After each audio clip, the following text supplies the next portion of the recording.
Okay, here we go. Trump 2.0. Now he thinks he's going to own Gaza, develop it into a Mediterranean paradise or something. Okay, I'm going to show you a video. And this was a video that Trump played for Kim Jong-un when he had one of his little idiotic meetings that never really did anything.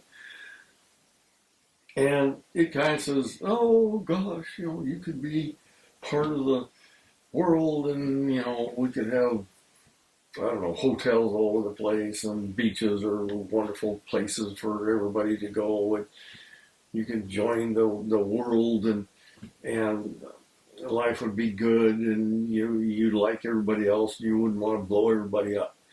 Well, first thing I should say, I spent 14 months in Korea.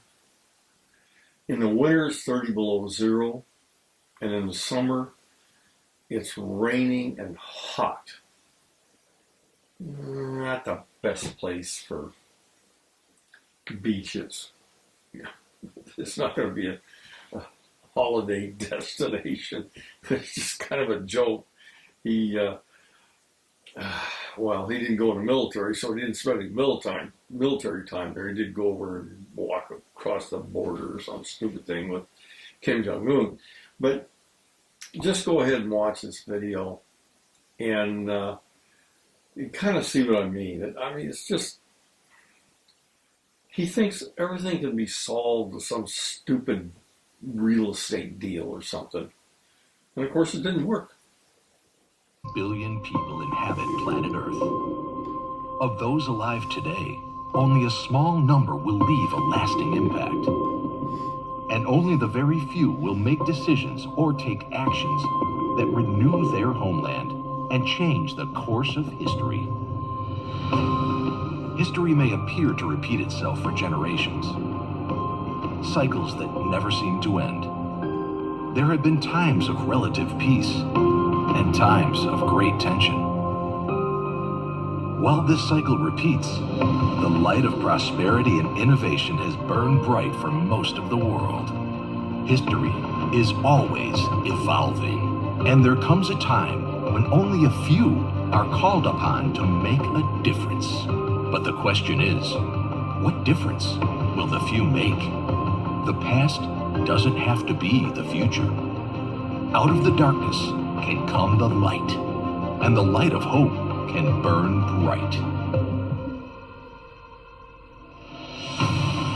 What if a people that share a common and rich heritage can find a common future?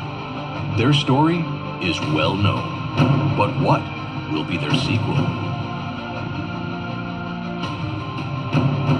Destiny Pictures presents a story of opportunity, a new story, a new beginning, one of peace, two men, two leaders, one destiny. A story about a special moment in time when a man is presented with one chance that may never be repeated. What will he choose? To show vision and leadership? Or not?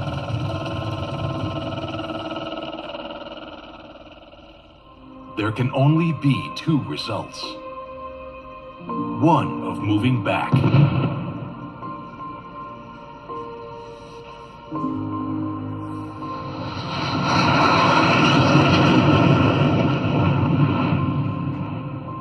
or one of moving forward.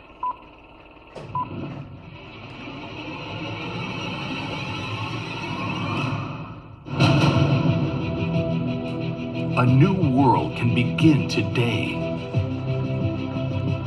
One of friendship, respect, and goodwill.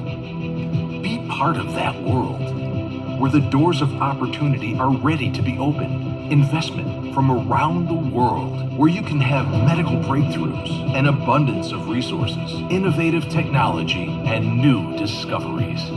What if? Can history be changed? Will the world embrace this change? And when could this moment in history begin? It comes down to a choice.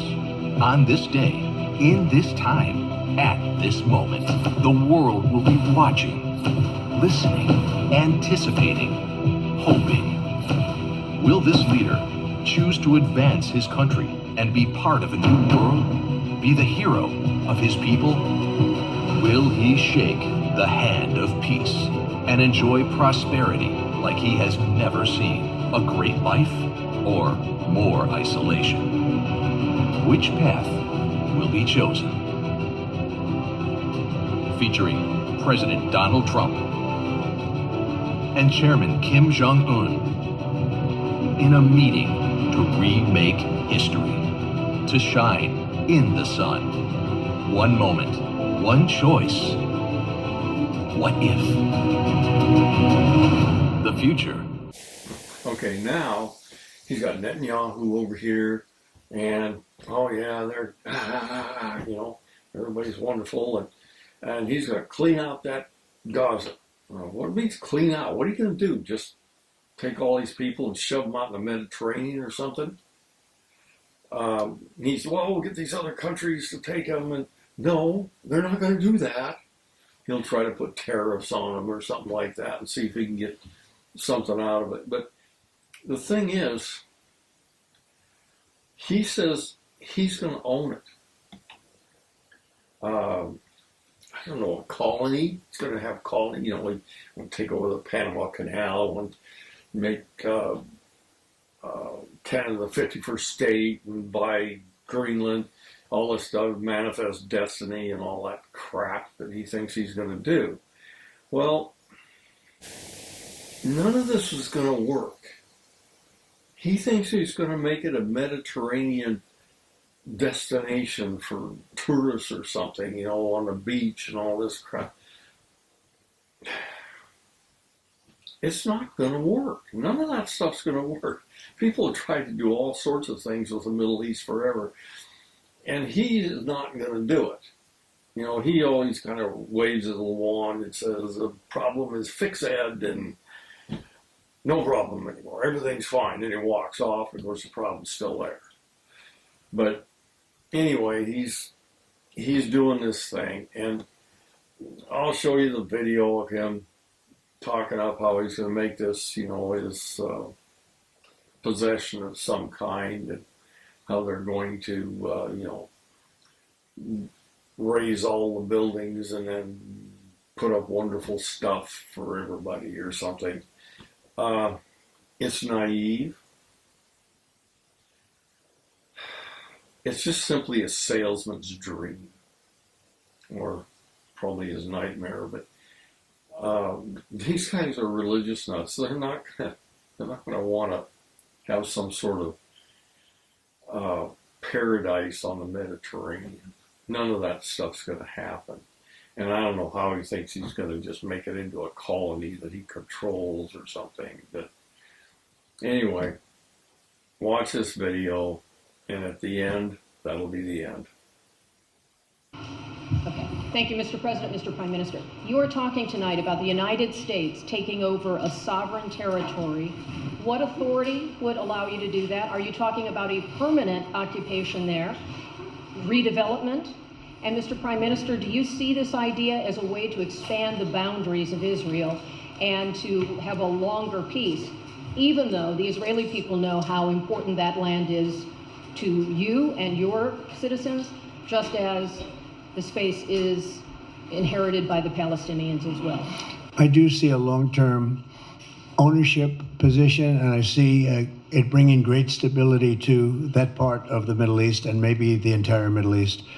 And everybody I've spoken to, this was not a decision made lightly. Everybody I've spoken to loves the idea of the United States owning that piece of land, developing and creating thousands of jobs with something that will be magnificent in a really magnificent area that nobody would know. Nobody can look because all they see is death and destruction and rubble and demolished buildings falling all over.